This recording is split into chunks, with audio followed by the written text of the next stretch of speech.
C'est quoi ce dessin? Une palissade a été montée pour protéger pendant les travaux. Pourquoi avoir dessiné sur cette palissade? C'est Carême, et Vincent a profité de cet espace magnifique pour raconter aux passants un bel événement. C'est l'histoire bien connue de 2 disciples de Jésus. Tu me rappelles qui est Jésus? C'est leur ami, et il est mort. Il vient d'être crucifié à Jérusalem. Les 2 disciples partent incognito. Ils quittent la grande ville de Jérusalem. 2 disciples faisaient route vers un village appelé Emmaüs, à 2 heures de marche de Jérusalem. Et ils parlaient entre eux de tout ce qui s'était passé la veille. Ils sont sur la route. Ils ont quitté Jérusalem. Regarde, la route vient épouser la forme de leurs épaules. Mais qu'est-ce qu'ils se racontent? Or, tandis qu'ils s'entretenaient et s'interrogeaient, Jésus lui-même s'approcha, et il marchait avec eux. Mais leurs yeux étaient empêchés de le reconnaître. Jésus, leur ami, n'est pas mort alors? Nous qui connaissons l'histoire, nous savons bien qui va rejoindre ces 2 hommes. Attends, n'allons pas trop vite. Les 2 disciples parlent ensemble. Ils ne parlent pas de la pluie et du beau temps. Ils sont tristes. Ils parlent de leur ami Jésus. Ils se rappellent. Ils nous tournent le dos. On dirait qu'il leur montre le chemin. Ils sont tristes. Ils ne voient rien, comme moi quand je suis triste. Pourquoi s'arrêtent-ils? Qu'est-ce qui leur arrive? Ils ont un regard figé. J'aimerais bien savoir ce que Jésus leur dit. Jésus leur dit : « De quoi discutez-vous en marchant ? » Alors, ils s'arrêtèrent tout tristes. L'un des 2, nommé Cléophas, lui répondit : « Tu es bien le seul étranger résidant à Jérusalem qui ignore les événements de ces jours-ci. » Il leur dit : « Quels événements ? » Ils lui répondirent : « Ce qui est arrivé à Jésus de Nazareth, cet homme qui était un prophète puissant par ses actes et ses paroles devant Dieu et devant tout le peuple. Comment les grands prêtres et nos chefs l'ont livré. Ils l'ont fait condamner à mort et ils l'ont crucifié. Nous espérions que c'était lui qui allait délivrer Israël. Mais avec tout cela, voici déjà le 3e jour qui passe depuis que c'est arrivé. À vrai dire, des femmes de notre groupe nous ont remplis de stupeur. Quand, dès l'aurore, elles sont allées au tombeau, elles n'ont pas trouvé son corps. Elles sont venues nous dire qu'elles avaient même eu une vision, des anges qui disaient qu'il est vivant.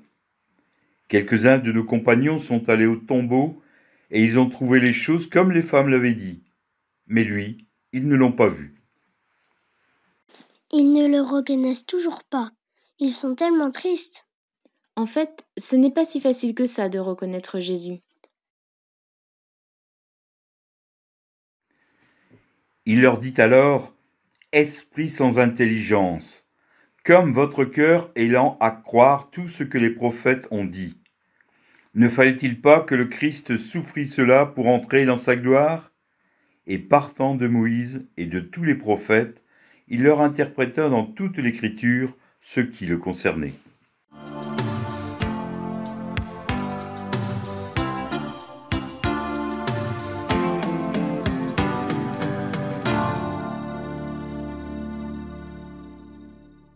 C'est quoi tous ces dessins verts? Ça illustre les passages du Premier Testament qui annoncent la venue de Jésus. Mais c'est Moïse qui traverse la mer Rouge. Eh bien justement, c'est un épisode que Jésus leur a rappelé. Dans la Bible, au livre de l'Exode, il est écrit : Moïse étendit le bras au-dessus de la mer, les eaux se séparèrent et les Israélites traversèrent la mer à pied sec. De chaque côté d'eux, l'eau formait une muraille. Tiens, on dirait que c'est la croix et le serpent qui sont sur les pharmacies. Effectivement, mais ça rappelle un autre épisode dans le livre des Nombres. Moïse fit un serpent et le plaça sur une perche. Et quiconque avait été mordu par un serpent et regardé le serpent d'airain conservait la vie. C'est un homme dans le poisson. C'est l'histoire de Jonas. Durant 3 jours et 3 nuits, Jonas demeura dans le ventre du poisson. Quand il adressa cette prière à Dieu, « Quand j'étais dans la détresse, j'ai crié vers toi, Seigneur, et tu m'as répondu. » Quand ils approchèrent du village où ils se rendaient, Jésus fit semblant d'aller plus loin. Mais ils s'efforcèrent de le retenir. « Reste avec nous, car le soir approche et déjà le jour baisse. » Il entra donc pour rester avec eux. Ça y est, ils sont arrivés à Emmaüs et c'est déjà le coucher de soleil. Moi aussi, j'aimerais que Jésus reste avec moi. C'est bizarre, cette étoile et la lune dans le ciel. C'est l'étoile qui représente les Juifs. Ils ont les mêmes racines que les chrétiens. Et le croissant de lune fait penser aux musulmans. Il y en a beaucoup dans ce quartier. Eux aussi croient en Dieu.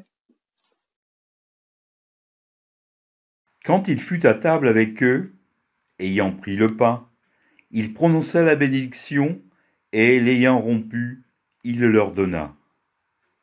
Alors leurs yeux s'ouvrirent et ils le reconnurent, mais il disparut à leur regard. Ils se dirent l'un à l'autre, « Notre cœur n'était-il pas brûlant en nous, tandis qu'il nous parlait sur la route et nous ouvrait les Écritures ?» Mais c'est comme le dernier repas de Jésus. On l'entend raconter à la messe. Le cœur, c'est l'amour de Jésus. C'est comme un soleil qui brille. C'est la joie, plus de tristesse. Ils ont reconnu Jésus. À l'instant même, ils se levèrent et retournèrent à Jérusalem.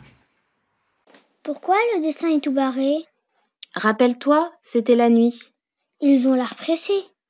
Oui, ils courent pour retrouver les apôtres pour annoncer la bonne nouvelle. Alors ils courent pour dire à tout le monde que Jésus est vivant. Et ils ont le cœur léger. C'est qui sur le mur? Ce sont les 11 apôtres qui étaient restés à Jérusalem. Ils y trouvèrent réunis les 11 apôtres et leurs compagnons qui leur dirent « Le Seigneur est réellement ressuscité. Il est apparu à Simon-Pierre. » Pourquoi c'est tout jaune maintenant? C'est parce qu'ils sont joyeux. Les 2 disciples leur apportent une bonne nouvelle. Jésus est vivant. Tout est clair maintenant. À leur tour, ils racontaient ce qui s'était passé sur la route et comment le Seigneur s'était fait reconnaître par eux à la fraction du pain. Maintenant c'est tout orange. Ils ont chaud au cœur. Le cœur est très grand, car ils le disent à tout le monde et c'est une nouvelle pour le monde. Tu vois, la croix rappelle la mort de Jésus. Les 2 mains qui partagent le pain, c'est le geste qu'a fait Jésus.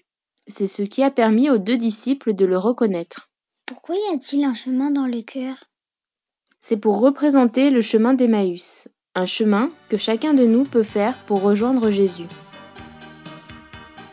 Dans l'évangile de Luc, cette histoire nous est racontée, et si Vincent l'a dessinée, c'est que Jésus nous rejoint encore aujourd'hui, et nous avons envie de partager cette bonne nouvelle. Il est vivant! Jésus nous aime, il nous aide, il nous protège. Quand je prie, je parle avec Jésus. Je lui raconte, ça me donne du courage.